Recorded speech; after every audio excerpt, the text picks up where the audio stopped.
Hi friends, welcome to Satyavathi kitchen. ఇవాళ మనం చేసేది dal tadka north Indian style. దీనికి కావాల్సింది ఎర్ర కందిపప్పు, పసుపు కందిపప్పు, పెసరపప్పు, ఇంగువ, జీలకర్ర, బట్టరు, ఎండుమిర్చి, ఉల్లిపాయ, పచ్చిమిర్చి, టమాటో, పసుపు, కారం, ఉప్పు, అల్లం, వెల్లుల్లిపాయ. దీనికి కావాల్సిన ఇంగ్రీడియంట్స్. ఇప్పుడు మనం ఒక కుక్కర్ తీసుకొని దానిలో ఒక కుక్కర్ మనం చిన్నది తీసుకొని దానిలో సరిపడ కందిపప్పు, ఎర్ర కందిపప్పు, పెసరపప్పు, ఇవి 3 సేమ్ ఈక్వల్ క్వాంటిటీ అన్నమాట. 3 తీసుకొని మనం ఈ పప్పుల్ని శుభ్రంగా కడుక్కోవాలన్నమాట. ఇది నార్త్ ఇండియన్ స్టైల్ అండి. ఇది మనది కాదండి. కాకపోతే బాగుంటుందా నార్త్ ఇండియన్ స్టైల్ అనుకుంటారు, కాకపోతే చాలా బాగుంటుంది. నేను ఎలా చెప్పగలుగుతున్నాను అంటే నేను తిన్నాను కాబట్టి నేను చెప్పగలుగుతున్నాను. ఇప్పుడు శుభ్రంగా కడుక్కున్న పప్పులో సరిపడినంత వాటర్ పోసుకుందాం.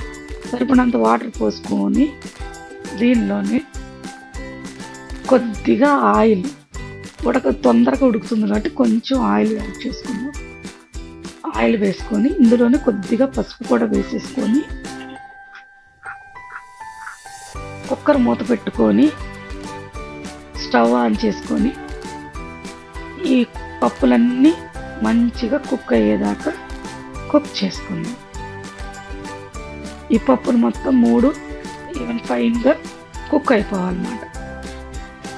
ఈ 3 పప్పులు కుక్ అయ్యేదాకా మనం విజిల్ పెట్టుకొని కుక్ చేసుకుందాం. ఈ కుక్ అయిన పప్పులు మనం ఏం చేద్దామంటే పప్పు గుత్తి పెట్టుకొని బాగా స్మాష్ చేసుకోవాలన్నమాట. మనం ఎంత స్మాష్ చేస్తే ఈ దాల్ దట్కా అంత టేస్ట్ వస్తుందన్నమాట. బాగా స్మాష్ చేసుకోవాలన్నమాట. ఇది ఇలా స్మాష్ చేసుకున్న దాంట్లో మనం కొంచెం వాటర్ కలుపుకొని పక్కన పెట్టుకోవాలి. మిస్ అయిందండి. ఒక కళాయి పెట్టుకొని దానిలో నెయ్యి, దీనిలో కొంచెం నెయ్యి ఎక్కువే పడుతుందండి. నెయ్యి ఎంత ఉందో నూనె కూడా అంతే వేసుకోవాలి. నెయ్యి యాడ్ చేసుకున్నాం కదా, ఇందులో మనం నూనె కూడా యాడ్ చేసుకుందాం. నూనెలో ఏంటంటే మనం ఏ నూనె అయినా వేసుకోవచ్చు, ఇది అదని లేదు. నేను రిఫైండ్ ఆయిల్ వేసుకున్నాను. దీంట్లోని ఇది కొంచెం నెయ్యి నూనె కాగనివ్వాలి. ఇందులో ఎండుమిర్చి వేసుకోవాలి. ఎండుమిర్చి అంటే మీ టేస్ట్కి నచ్చినట్టు వేసుకోవచ్చు. నేను తీసుకున్న క్వాంటిటీకి నేను 3 ఎండుమిర్చిలు వేసాను అనమాట. ఇందులోనే జీలకర్ర కూడా వేసుకొని వేపుకుందాం. నేను దీంట్లో పోపు దినుసులు యాడ్ చేయట్లేదు అనమాట. ఈ దాల్ దట్కాకి ఏంటంటే మనం జీలకర్ర ఒక్కటే వాడతాం అనమాట పోపు దినుసుల కింద. ఈ జీలకర్ర వేసుకొని కొద్దిగా వేగనివ్వాలన్నమాట. పచ్చివాసన పోయేదాకా జీలకర్ర కూడా కొంచెం వేగనిచ్చి ఇందులోనే మనం ఉల్లిపాయ, అల్లం వెల్లుల్లి కూడా వేసుకొని కొద్దిగా ఫ్రై చేసుకుందాం. కొద్దిగా వేగితే చాలండి, ఇవి ఎక్కువ వేగాల్సిన అవసరం లేదు. అల్లం వెల్లుల్లిపాయ వేసి కొద్దిగా నూనెలో కొద్దిగా వేగనిద్దాం అన్నమాట. ఇందులోనే ఉల్లిపాయ, పచ్చిమిర్చి, కరివేపాకు ఆప్షనల్. మీకు ఇష్టం ఉంటే వేసుకోవచ్చు, లేకపోతే లేదు. కొద్దిగా కరివేపాకు, ఉల్లిపాయ, పచ్చిమిరపకాయ వేసేసుకొని కొద్దిగా వేగనిద్దాం. ఇవి గోల్డెన్ బ్రౌన్ కలర్ వచ్చేదాకా ఉల్లిపాయ, పచ్చిమిరపకాయ, కరివేపాకుని వేగనిద్దాం. ఇందులో కొద్దిగా ఇంగువ వేసుకోవాలి. ఇంగువ మాత్రం కంపల్సరీ వేసుకోవాలండి. ఇంగువ కూడా కొంచెం వేగనిద్దాం. ఇంగువ వేగిన తర్వాత మనం ఇందాక టమాటాలు మాత్రం సన్నగా కట్ చేసుకోవాలండి. త్వరగా మగ్గాలంటే సన్నగా కట్ చేసుకోవాలి.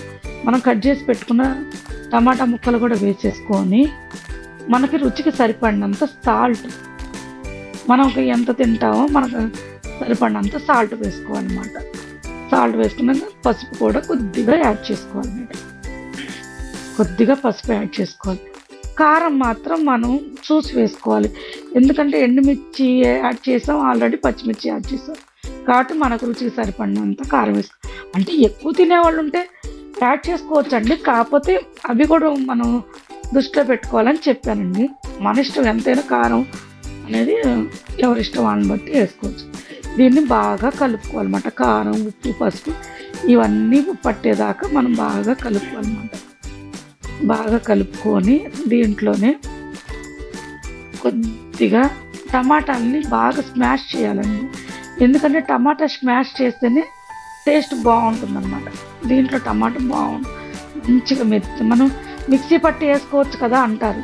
మిక్సీ పట్టి వేస్తే ఆ టేస్ట్ చేంజ్ అవుతుందండి. అందుకని పీసు సన్న కట్ చేసేసి స్మాష్ చేయాలి. దీంట్లో కొద్దిగా ధనియాలు, జీలకర్ర పొడి ఎక్కువ వేయకూడదండోయ్, టేస్ట్ బాగుండదు. కాబట్టి కొద్దిగానే జీలకర్ర, ధనియాల పొడి వేసుకొని బాగా కలుపుకోవాలన్నమాట. ఈ టమాటాలని మెదుపుతూ ఉండాలన్నమాట. ఎంత స్మాష్ చేస్తే అంత బాగుంటుంది. బాగా స్మాష్ చేసుకోవాలన్నమాట. ఇందులోనే మనం కసూరి మేతి కూడా, కసూరి మేతి ఏంటంటే మనకి దీనికి టేస్ట్ తెచ్చేదే కసూరి మేతి అండి. మరి ఈ దాల్ దట్కా మొత్తానికి మంచి టేస్ట్ వచ్చేది కసూరి మేతి. కొద్దిగా కసూరి మేతి ఇలా నలిపేసుకొని కొద్దిగా, కానీ ఇది బాగా వేగనీయకుంటుంది. కొద్దిగా అలా వేసేసుకొని అటు ఇటు తిప్పి కొద్దిసేపే, బాగా ఫ్రై మాత్రం అవ్వనీయకూడదండి. ఇవి కొద్దిగా వేగనివ్వని మనం పప్పులో కొంచెం వాటర్ కలుపుకొని ఈ పప్పు మొత్తం దీనిలో పోసేసుకొని బాగా మనం పోపు పెట్టుకున్న ఉల్లిపాయ, పచ్చిమిరకాయ, టమాటా ఇవన్నీ పప్పు పట్టేటట్టు మంచిగా కలుపుకోవాలండి. ఇది మేము బొంబాయి షిరిడీకి వెళ్ళినప్పుడు బొంబాయి వెళ్ళామండి, అక్కడ తిన్నామండి హోటల్లో. అసలు ఇది ఎలా చేశారు, అమృతం లాగుందండి. వేడి అన్నం వేస్తే దీంట్లో మనం బటర్ మన ఇష్టం అండి. క్యూబ్స్ అన్నా వేసుకోవచ్చు, విడిగా ఉన్నా సరే. నా దగ్గర క్యూబ్స్ ఉన్నాయి కాబట్టి నేను క్యూబ్ వేసాను అన్నమాట. ఈ బటర్ మొత్తం వేసేసుకొని బాగా బటర్ మొత్తం మెల్ట్ అయ్యేదాకా మంచిగా తిప్పుకోవాలండి. ఇది రైస్లోకనే కాదండో, చపాతీలో తినొచ్చు, పుల్కాలో తినొచ్చు, మళ్ళీ రుమాలి రోటీ, బటర్ నాన్, ఇట్లా వేట్లో అన్న తినొచ్చు కంపల్సరీ అండి. మనం అన్నం తిన్నాకండి చేతి స్మెల్ కూడా పోదండి, అంత బాగుంటుంది. నా వీడియో కనుక మీకు నచ్చినట్టయితే లైక్ చేయండి, షేర్ చేయండి, సబ్స్క్రైబ్ చేయండి. ఇంతేనండి దాల్ దట్కా. Thank you.